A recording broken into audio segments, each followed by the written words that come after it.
अस्सलाम वालेकुम दोस्तों, मेरा नाम है असीब शफ़क़त और आप देख रहे हैं हंसी TV. Amazing random facts around the world के पार्ट 10 में खुशामदीद। एज़ यू नो ये वीडियो थोड़ी डिफरेंट होने वाली है बिकॉज इस वीडियो के अंदर फर्स्ट फेस कैम वीडियो के साथ मैं आप लोगों के सामने हाजिर हूँ। Amazing random facts around the world वो सीरीज़ है जिसके अंदर हम दुनिया जहान से मुतल्लिक इंटरेस्टिंग और हैरत अंगेज़ फैक्ट्स जानते हैं जो आपने आज से पहले कभी ना सुनी हो। So let's get started. आमतौर पर आपने कुछ इस तरह के जहाज़ देखे होंगे, लेकिन ये जहाज़ है दुनिया का अपने परों के दरमियान फासला रखने वाला सबसे लंबा जहाज़। लंबाई के लिहाज से नहीं बल्कि परों में फासला रखने के लिहाज से। इस जहाज़ को बनाया है पॉल एलन की एक कंपनी ने। अगर आप पॉल एलन के बारे में नहीं जानते तो ये माइक्रोसॉफ्ट का शरीक चेयरमैन है, यानी इसकी पार्टनरशिप है माइक्रोसॉफ्ट के साथ, जिसका मानी बिल गेट्स है।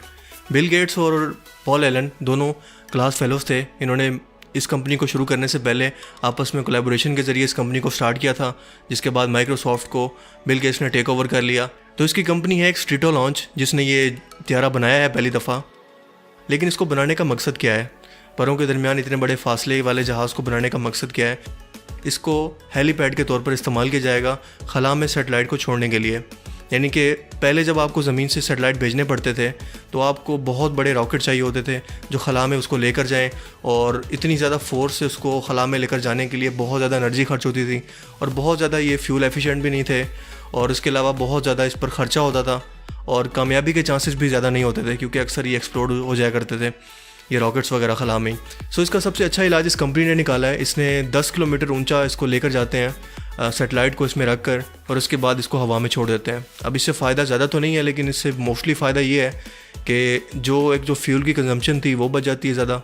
दैट मीन्स के पैसों का खर्चा बच जाता है, और सबसे ज़्यादा कि आपको ज़मीन से खलाक पर जाने के लिए जो फोर्स चाहिए होती है वो बहुत ज़्यादा होती है। आपको रॉकेट के ज़रिए जो फोर्स चाहिए होती है, तो इसके ज़रिए उसकी बचत होगी, और काफ़ी ज़्यादा इसके ज़रिए फ्यूचर के अंदर जब स्पेस में जाने के लिए बहुत ज़्यादा कम आपको पैसे खर्च करने पड़ेंगे। सेटेलाइट लॉन्च करने के लिए पैसे बहुत ज़्यादा कम खर्च करने पड़ेंगे, जिससे अल्टीमेटली फ़ायदा इस कंपनी को होगा जिसने इसे लॉन्च किया है। सिर्फ अगर लंबाई के लिहाज से बात करें तो बहुत बड़े बड़े जहाज़ इस दुनिया में और भी मौजूद हैं, जिसे रिचर्ड ब्रांसन जो वर्जिन गैलेक्टिक कंपनी का मालिक है, उसने एक जहाज़ बनाया जो खला में रॉकेट्स को ले जा सकता है। सेटेलाइट को नहीं बल्कि रॉकेट्स को, और रॉकेट्स को ले जाकर खला में छोड़ देते हैं। उससे फ़ायदा क्या होता है कि रॉकेट को अगर खला में जाकर छोड़ें तो ग्रेविटेशनल फोर्स की वजह से बहुत कम उसको फ्यूल खर्च करना पड़ता है। ज़मीन से निकलने के लिए हमें बहुत ज़्यादा फ्यूल खर्च करना पड़ता है क्योंकि ग्रेविटी बहुत ज़्यादा असरअंदाज होती है हमारे इन्वायरमेंट पर। लेकिन जब आप खला में जाते हैं तो ग्रेविटी वहाँ कम है, इसलिए आपको फ्यूल कम खर्च करना पड़ता है। तो इससे अल्टीमेटली फ़ायदा ये होता है कि जब आप हेलीकॉप्टर्स का यूज़ करते हैं तो उससे आपको एनर्जी और पैसे दोनों की बचत होती है, जिसका मतलब ये है कि फ्यूचर में आपके लिए स्पेस में जाना इतना आसान हो जाएगा जैसे आप मरीज से टूर करके वापस आ रहे हैं। चाइनीज़ साइंटिस्ट से आप कुछ भी उम्मीद कर सकते हैं। वो बड़े बड़े ऐसे शोशे छोड़ते हैं जो दुनिया को हैरान करने के लिए काफ़ी होते हैं। हाल ही में उन्होंने एक ऐसा तजर्बा किया है जो बेवकूफ़ लोगों को, जिसे हम कहते हैं यार तो बंदर है तो ये तो अकल ही नहीं है, उन बंदरों को इंसान बनाना चाहते हैं वो। तो इसका कॉन्सेप्ट समझ लेते हैं कि क्या है। डीएनए कोडिंग होती है, बेसिकली बिल्डिंग ब्लॉक्स होते हैं किसी भी जानवर के, इंसान के। जब वो पैदा होता है तो उसके अंदर जीन्स मौजूद होते हैं जो अपने पेरेंट्स से इनहेरिटेंट करता है, और उसके बाद उसका जिस्म को पैगामात देता है कि जिस्म को कैसे बनाना है, किस तरीके से बनाना है। लेट्स सपोज मेरी आंखें कैसी होंगी, मेरे बाल कैसे होंगे, मेरा जिस्म शेप कैसी होगी, और मेरा तमाम बॉडी स्ट्रक्चर कैसा होगा। और इसके अलावा ये इस चीज़ का भी जिम्मेदार होता है कि जो डिजीज़ होते हैं जैसे कि हार्ट रेट और एबनॉर्मल होना या कैंसर होना, ये भी डीएनए कैच करके साथ इनहेरिटेंट कर सकता है। सबसे पहले ये समझ लें कि इंसानी जिस्म किससे बना है। हमारी ये स्किन है, हमारा ये जिस्म है, किस चीज़ से बना है? ये बना है सेल से। सेल्स किस चीज़ से बने हैं? हमारे क्रोमोसोम्स ने डेवलप किए हैं। क्रोमोसोम्स के अंदर जो डीएनए है उन्होंने डेवलप किए हैं, पैगामात दिए हैं जिस्म को कि इसको ऐसे बनाना है स्ट्रक्चर को। तो साइंटिस्ट आजकल डीएनए कोडिंग को समझने की कोशिश कर रहे हैं कि डीएनए कोडिंग के अंदर ऐसी कौन सी कोडिंग्स हैं जो इंसानों को ज़हीन बनाती हैं। और जाहिर है ये कोडिंग अगर हम चेंज करना चाहें तो हमें इस चीज़ को पैदा करने से पहले, जानवर को या इंसान को पैदा होने से पहले उसके डीएनए के अंदर बदलाव करना होगा। तो साइंटिस्ट भी यही करना चाह रहे हैं कि ऐसा कौन सा जीन्स है जो इंसानों को ज़हीन बनाता है वो फाइंड आउट करें इंसानी डीएनए से, और उसको इम्प्लीमेंट करें बंदरों के अंदर, रियल वाले बंदरों के अंदर। तो अभी वो इस कोशिश में लगे हुए हैं, लेकिन इसमें कोई कामयाबी नहीं हो सकी। इसमें काफ़ी तंजीमें जो इन्वॉल्व हो गई हैं वो कहती हैं कि जानवरों पर जुल्म है इस तरह उनके डीएनए में चेंजिंग करना, क्योंकि कल को आप बंदर पैदा करने की कोशिश कर रहे हैं तो उसके अंदर इंसानी आप डीएनए कुछ ऐसा डाल दें और उसके अंदर पता नहीं वो क्या से क्या बन जाए, बंदर से कोई एक नई चीज़ बन जाए वो। तो ये तहफ़्फ़ुज़ात हैं उनको, वो इस चीज़ से मना कर रही हैं कि आप लोगों को ये तजर्बात नहीं करने चाहिए, लेकिन चाइनीज़ साइंटिस्ट इस पर अभी तक तजर्बात कर रहे हैं। तो एक क्रोमोसोम्स के अंदर तकरीबन 92 डीएनए कोडिंग होती हैं और हमारा जिस्म तकरीबन जितने सेल से मिलकर बना है 37 से 38 ट्रिलियन सेल से मिलकर हमारा जिस्म बना है। तो अंदाज़ा लगा सकते हैं कि इतने सारे सेल से मिलकर कितना बड़ा वो एक स्ट्रक्चर है डीएनए का, जो हमें समझना पड़ेगा। डीएनए खुली किताब की तरह है जिसे समझना मुश्किल है बहुत, और हम इसके बारे में बिल्कुल थोड़ा सा जानते हैं। जो हम आजकल उसके अंदर बदलाव करते हैं, CRISPR-Cas9 टेक्नोलॉजी है जो चाइना के अंदर मौजूद है, वो हम यूज़ करते हैं, लेकिन इसको समझना बहुत मुश्किल है, बहुत मुश्किल है, इंसानी सोच से बाहर है। तो चाइनीज़ साइंटिस्ट कोशिश कर रहे हैं कि किसी तरीके से वो जीन्स फाइंड कर लें और बंदरों के अंदर इम्प्लांट कर दें, तो जिससे ये होगा कि इंसानों की तरह बंदर भी ज़हीन बनने लग जाएंगे। लेकिन मुझे ये पॉइंट समझ नहीं आया कि बंदरों को ज़हीन बनाना क्यों चाहते हैं, क्या करवाना चाहते हैं उनसे। बंदरों की शादी करवाएंगे, उनसे यूट्यूब चैनल खुलवाएंगे, या खेतों में काम करवाएंगे उनसे, या बंदर ज़हीन बन के करेंगे क्या यार, मुझे बताओ। वो ड्रेसिंग करके मॉर्निंग वॉक करेंगे, रैंप वॉक करेंगे, या कॉमेडी वीडियोस बनाएंगे। AI यानी कि आर्टिफिशियल इंटेलिजेंस वक्त के साथ बहुत ज़्यादा एडवांस होती जा रही है। आपको पता है जापान, चीन और दूसरे यूरोपीय ममालिक के अंदर रिपोर्ट्स बाकायदा काम कर रहे हैं, ऑफिस के अंदर असिस्टेंट के तौर पे काम कर रहे हैं या दूसरे काम्स में इंसानों की हेल्प कर रहे हैं। लेकिन आजकल जैसे जैसे आर्टिफिशियल इंटेलिजेंस बढ़ती जा रही है, यानी कि रोबोट्स खुद से सोचने लग गए हैं, खुद से काम कर सकते हैं, एनालाइज कर सकते हैं सिचुएशंस को, तो साइंटिस्ट आजकल इस चीज़ पर गौर कर रहे हैं कि अगर इंसानों की तरह रोबोट भी कोई जुर्म करता है, किसी को मार देता है, किसी को नुकसान पहुंचा देता है, तो क्या उन पर भी वही कानून अप्लाई होगा जो इंसानों पर होता है? क्या रोबोट्स को भी सज़ा दी जाएगी? ये एक बड़ा कंट्रोवर्शियल किस्म का सवाल है और बड़ा लोगों को एक कंफ्यूज किया हुआ है, रिसर्चर्स को, कि इस बारे में क्या वो एक अपनी राय कायम करें, लेकिन इस बारे में अभी कोई फैसला नहीं कर सके। वैसे मेरे ख्याल में पर्सनल ओपिनियन यही है कि अगर जो चीज़ शऊर रखती हो उसके ऊपर इस कानून का अप्लाई होना चाहिए, लेकिन रोबोट्स के अंदर खुद से सोचने की सलाहियत नहीं होती, इंसानों के बगैर ये ठीक से ऑपरेट ही नहीं कर सकते, तो मेरे ख्याल में ये कानून पर अप्लाई नहीं होता। बाकी आप इस बारे में क्या सोचते हैं मुझे कमेंट करके बता सकते हैं। Bruce Lee was not from this world. Bruce Lee इस दुनिया का नहीं था, वो किसी और दुनिया का था। मैं ऐसा क्यों कह रहा हूँ? क्योंकि ब्रूस ली एक फ़िटनेस फ्रीक था।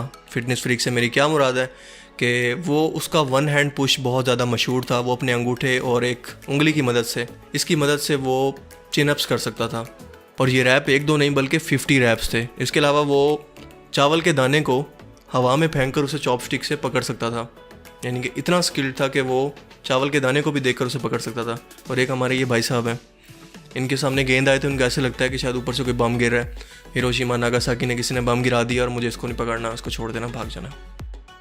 ग्लोबल वार्मिंग एक बहुत बड़ा मसला बनता जा रहा है दुनिया का। आपको पता है कि टेम्परेचर दुनिया में बढ़ता जा रहा है, जहाँ पर टेम्परेचर ज़्यादा था वहाँ ज़्यादा होता जा रहा है, और जहाँ पर कम था वहाँ कम तर होता जा रहा है। यूएस में आप देख लें, वहाँ पर शदीद तरीन सर्दी है, नॉर्थ पोल, साउथ पोल और अंटार्कटिका के इलाके बहुत ज़्यादा ठंडे होते जा रहे हैं।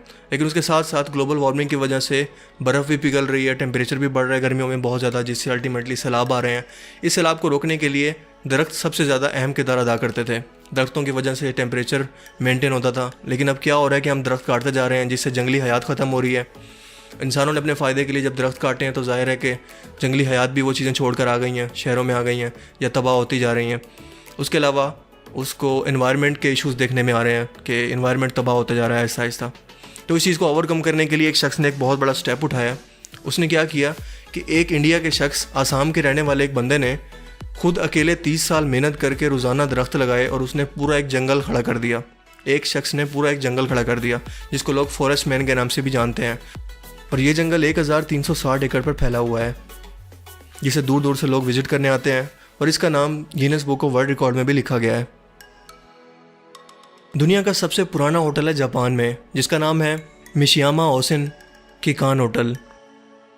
इसको 705 कॉमन एरा में बनाया गया था, और इसको अब तक तकरीबन एक ही ख़ानदान की फैमिली चला रही हैं। और आपको पता है कि इस होटल को चलाते हुए कितनी जनरेशन गुजर चुकी हैं एक ही ख़ानदान की? 52 जनरेशन्स। एक जनरेशन के दरमियान भी अगर 25 साल का गैप लगाएं तो 52 को उससे मल्टीप्लाई कर लें। Amazing, that's why we called it amazing random facts. इस होटल का नाम Guinness Book of World Record में भी शामिल किया गया है। तकरीबन 2011 में ये शामिल हुआ था, और दुनिया का सबसे पुराना होटल है। इतना पुराना है कि इस होटल में कायम अली शाह भी शायद रह चुके होंगे जब ये बना होगा। इसका इनॉग्रेशन शायद उन्होंने ही किया होगा। ये मेरा वहम है, फैक्ट्स नहीं बता रहा। दुनिया में सबसे लंबे अरसे तक जलने वाला बल्ब 1901 में जलाया गया था, जो तकरीबन पिछले 110 साल से जल रहा है। इसके अंदर कार्बन फिलेमेंट का इस्तेमाल किया गया है और इसे अमेरिकी रियासत कैलिफोर्निया के अंदर एक फायर डिपार्टमेंट ऑपरेट कर रहा है, जिसे लिवमोर प्लीजेंटन फायर डिपार्टमेंट होल्ड करता है और वो इसको मेंटेन करता है और मेक श्योर करता है कि ये बल्ब जलता रहे। और पिछले तकरीबन 110 साल से इसको बुझाया नहीं गया, ये चल रहा है मुसलसल। उसकी वजह ये है कि ये बहुत ज़्यादा डिम है, तकरीबन 30 वाट एनर्जी ये खर्च करता है और इसे 1890 में मैन्युफैक्चर किया गया था। इस बल्ब को अमेरिकी रियासत ओहायो की एक कंपनी थी जिसका नाम है शिल्बा इलेक्ट्रिक, जिसने इसे बनाया था और अब तक ये बल्ब जल रहा है। क्या आप जानते हैं कि दुनिया में एक ऐसा पौधा भी है जिसे केचप एंड फ्राइज प्लांट कहते हैं? अब ये कहना बिला वजह नहीं है, क्योंकि इस पर एक टाइम के अंदर टमाटर भी लगते हैं, आलू भी। तो यानी कि फ्राइज़ और टमाटर केचप आप घर में ही बना सकते हैं इस पौधे को लगाने के बाद। जेनेटिकली मॉडिफाइड फूड है ये, इसके नहीं पौधों के जेनेटिक्स के अंदर तब्दीली लाकर इसको ये खुद से डिज़ाइन किया गया। ये नेचुरली पौधा नहीं है, लेकिन ये एग्जिस्ट करता है और लोग इसका बीज भी सेल करते हैं। सैन फ्रांसिस्को के अंदर एक ऐसे स्टेप्स मौजूद हैं, सीढ़ियों के स्टेप्स मौजूद हैं, जिसे 16th एवेन्यू टेल स्टेप कहते हैं। ये बड़े इंटरेस्टिंग किस्म के हैं, क्योंकि दोपहर को जो उनका डिज़ाइन होता है वो बहुत खूबसूरत होता है, लेकिन जैसे इस पर चांद की रोशनी पड़ती है, चंदा मामा की रोशनी पड़ती है, तो उसका डिज़ाइन टोटली चेंज हो जाता है, कुछ इस तरह से। तो आज का ये वीडियो था random facts around the world में, आज सिर्फ इतना ही।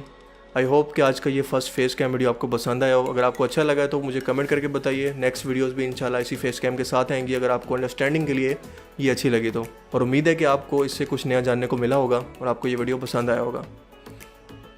तो मिलेंगे आप लोगों के साथ एक नए टॉपिक में। तब तक के लिए इस चैनल को सब्सक्राइब करें अगर आप मज़ीद इस तरह की वीडियोज़ देखना चाहते हैं, और इसके साथ एक बेल का आइकन होगा, उसे फोड़ दें, तोड़ दें, उसको तबाह कर दें, ताकि आपको नेक्स्ट वीडियो मेरी आए तो आपको पता लग जाए, नोटिफिकेशन आ जाए कि नई वीडियो अपलोड हो चुकी है। तो अपना बहुत सारा ख्याल रखिएगा। Thanks for watching this video और थैंक्स फॉर बर्दाश्त करने के लिए मुझे। टेक केयर, अल्लाह हाफिज़।